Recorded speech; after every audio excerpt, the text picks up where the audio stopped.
Well, hi, I'm Jeff Strong. I'm creator of the Auditory Brain Stimulation Therapy Rhythmic Entrainment Intervention. I'm also creator of the Healing Arts Entrepreneur Coaching Program. And in this series of videos, I want to talk about some techniques and strategies that I've used over the last 25 years to grow and sustain my practice. I started my practice in 1992. Started out playing one-on-one with people, basically using the drum to influence the brain and behavior. And I went into people's living rooms and I made recordings of what I played for them, gave them to listen to on a regular basis. Developed quite a practice around that, did a bunch of research, created rhythmic entrainment intervention out of it. Also had teaching that I was doing based upon the drumming, anything from technique to traditional shamanism and whatnot. The idea here was that I took my work and my passion for the therapeutic use of drumming and kind of turned it into a clinical practice that I've managed to sustain for the last 25 years.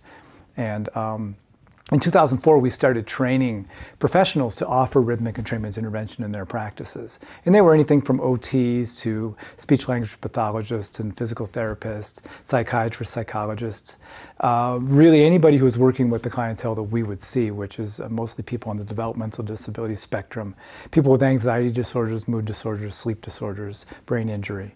And so we developed a provider network of over 3,000 professionals. And in working with these people over the last 12, 13 years, a lot of them have had questions for me about how we've managed to do what we've done with the Strong Institute, how I've managed to kind of diversify my revenue, and how I've managed to create a whole variety of things around the basic concept of drumming for the brain and behavior. And so I developed this coaching program out of that. And in this video, I want to talk about what it takes to build a sustainable practice. The average professional in the healing arts has a practice that lasts 7 years. So the career is pretty short. I mean, 7 years is a pretty short career. I don't know how it compares to other careers, but for the amount of effort and time that people put into a healing arts practice, a healing arts modality, just learning the skills to be able to do this work, whatever it is, well, to just only do it for 7 years, and most people are quitting because they get burnt out.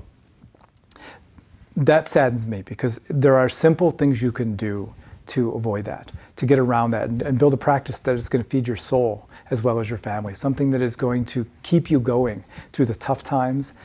So in this video, I want to talk about the 3 biggest challenges anyone who's been in a therapy practice for any length of time has to confront. First is isolation, both professional isolation and personal isolation. A lot of us get so involved in the work we're doing, so taken in by the clientele, just keeping a practice going, recruiting more clients, dealing with the ones we have, all the bookkeeping and all the other administrative roles we have to take on as a therapist, that it's easy for us to get overwhelmed, to kind of close it in ourselves and not connect with people around us. It becomes all work and no play. So it's important to balance out and be sure that you do take a little bit of a break, connect with people so that you don't get isolated, because isolation will make you start hating your job. And then you're going to find yourself looking for something else to do, even though the core of what you do is something you really love, but you found yourself having these other things come up that all of a sudden have pulled you away. And I have a couple videos in this series that I'm going to go into detail about some aspects of how you can run your practice so that you don't get overwhelmed. And speaking of overwhelm, I talk about burnout as being the second thing that is the biggest challenges for somebody in practice for any length of time. And burnout can take a couple of different forms. I mean, probably when you were trained, you were taught how to deal with, just kind of balancing your life. You were warned, don't overdo the client work. And so you learn how to take breaks, you learn how to schedule your clients, maybe even take occasional vacations or whatnot. Those are all really good. The biggest burnout to me, though, is, for a lot of people, is where they drain their energy. They don't really run their energy properly. They don't do proper housekeeping when it comes to the way they interact. And I have a video on that that shows you how I approach it and gives you a cool meditation to be able to work with that. In this video, I want to talk about a larger aspect of what we can do here to avoid burnout in the long term with our careers. But the third thing I want to talk about first, before I kind of give you a solution around this, is the third aspect of where we run into trouble with our practice for longevity has to do with cash flow. I don't know really anybody who's in clinical practice that doesn't have cycles in their business. One of the biggest clientele we work with, because we're working the developmental disability world a lot, is we have a lot of OTs and SLPs and physical therapists kind of doing sensory integration, working with kids who have practices that pretty much shut down in the summer times, because we're dealing with the school year cycle for the most part with our clientele. And so the summers become really slow. I had one provider call me up one day and we were talking at the beginning of summer, and she says, by the end of summer, I wonder if I'm even going to have a practice again in fall. And she says, sure enough, people start coming back, but July and August, I don't know what's going to happen. It's really stressful. I have another therapist who plans in to take the month of July or the month of August off altogether. She just decides, I'm shutting my doors and I'll open up again when people start coming. And it gives her a chance to get a break. So she deals with burnout pretty well there, because she gets 1 month a year where she just gets to completely shut down. And she's managed her practice in such a way that her cash flow is such that she's able to take that break. But many of us can't. Many of us need to fill the gap during those times when we don't have the number of clients we're used to having. The holidays, for instance, or in the summertime. And so we need to find other ways to make money. And this is really the point of this video, in that you've got these three components of issues that come up in practice, which are isolation, burnout, and cash flow, that all can be cured, in a sense, with one solution, and that is diversifying your revenue. For isolation, for instance, think in terms of how you can collaborate with other people, other professionals, to be able to broaden your practice, broaden your work, and have perspective by working with other people. Or if you don't really feel you need the professional connection, think about what happens when you do a workshop, or you teach a group of people. You're outside of yourself now. You're outside of that one-on-one environment, and you're one-on-many, and that's very much more giving to a lot of people. It's a nice balance from that one-on-one work. So think about doing workshops. Think about doing groups. Think about collaborating with another person. And then as far as cash flow goes, it's really cool if you can come up with some sort of other source of income that doesn't rely on you spending your time working with somebody. Kind of something that's kind of what's called evergreen, that allows you to make money while you're not actually in there doing the work. So it's an online course that's on demand, for instance. Or it's, for me, it was audio CDs and programs. That was what did it for me. And of course, I'm a musician. That's the most logical thing. It can be books. It can be any number of things where you create the product once, and then you put it out there and people can buy it anytime and consume it at their own pace. And so online courses are really big. Find something you want to teach and explore that. And I talk about this a lot in my coaching program, because this is a really important aspect of being able to diversify. It's also a very good way for you to grow your expertise in the world, to give yourself an opportunity to go take it other avenues with your expertise. And as I find, most people, when they're in practice for a long time, it tends to morph. I have people who I work with that are dentists, for instance, or they're occupational therapists, and they have a practice. They have to show up every day. I'm thinking of occupational therapy groups where this one client I've worked with for a very, very long time, she started out as a single therapist working by herself, and then she brought in some other therapists to work with. Eventually, she got to the point where she wasn't actually sitting down in session anymore. She was just managing. And that fit for her. One of her partners, actually, that came in early on, she still does the hands-on work, because that's her choice. Even though she's got the revenue coming from the larger practice, she still feels it's necessary for her to do that one-on-one work, because that's giving to her. My other friend decided that she'd better go into management and deal with the administration of it.